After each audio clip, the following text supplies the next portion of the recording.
Ben ritrovati dalla redazione. Trovato senza vita ore dopo l'incidente Bruno Zelig, triestino, morto in moto in Slovenia. Il 54enne lavorava al laminatoio di Servola, ricoverato a Isola in gravi condizioni il passeggero di 33 anni.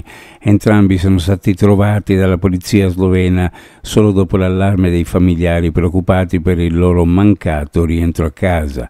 Una violenta caduta in moto è costata la vita a Marco Bregan, 54 anni, brigadiere della Guardia di Finanza in servizio a Monfalcone, residente a Fogliano insieme alla moglie. L'incidente è avvenuto nella giornata di ieri intorno alle 13 in territorio sloveno. L'uomo alla guida della sua motocicletta stava viaggiando da Postumia verso Rasdorto quando ha poi raggiunto la zona di Hrastve.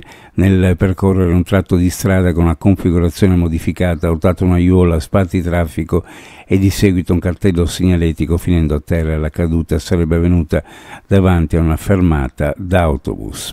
Auto contro moto al Lido a Jesolo, morta una donna. L'incidente è avvenuto ieri sera alle 20 all'incrocio tra via Martin Luther King e via Istituto Marino, all'altezza dell'ospedale di Jesolo, sulla strada parallela. A perdere la vita in seguito allo scontro tra un'auto e una moto una 22enne triestina passeggera in sella alla motocicletta. L'impatto è stato impressionante, ha coinvolto una Fiat 500 e una moto Kawasaki Ninja completamente distrutta e rimbalzata a circa 50 metri di distanza dal punto di impatto.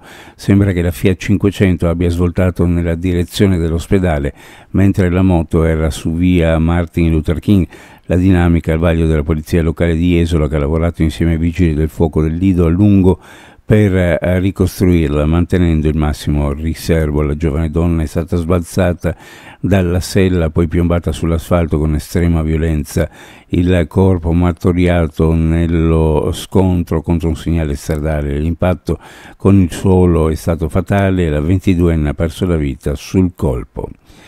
Trieste Noro Massì, la Corte di Cassazione deciderà sul ricorso presentato dai legali di Sebastiano Visentini in merito alla richiesta di inserire una nuova perizia medico-legale che il GIP Flavia Mangiante aveva rigettato in occasione dell'incidente probatorio di inizio luglio. Sarà quindi la prima sezione dell'ultimo grado di giudizio a pronunciarsi sul ricorso e lo farà il prossimo 18 di novembre. L'udienza sarà in forma di Camera di Consiglio e non parteciperanno i difensori.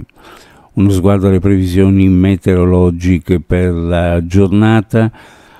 Al mattino residua nuvolosità sulla fascia occidentale, poi cielo sereno su pianura e costa, poco nuvoloso in montagna. Sulle prealpi carniche non è esclusa la possibilità di qualche locale debole pioggia pomeridiana. Sulla costa al mattino Borino o Bora moderata, che a Lignano e Grado nel pomeriggio sarà sostituita da Brezza. Temperature minime in pianura fra 18 e 21, sulla costa fra 21 e 24, le massime in pianura fra 29 e 32, sulla costa fra 27 e 30 gradi centigradi. Previsioni a cura di ARPA FVG Meteo. Ed è tutto per il momento con l'informazione, grazie per averci seguito, a più tardi.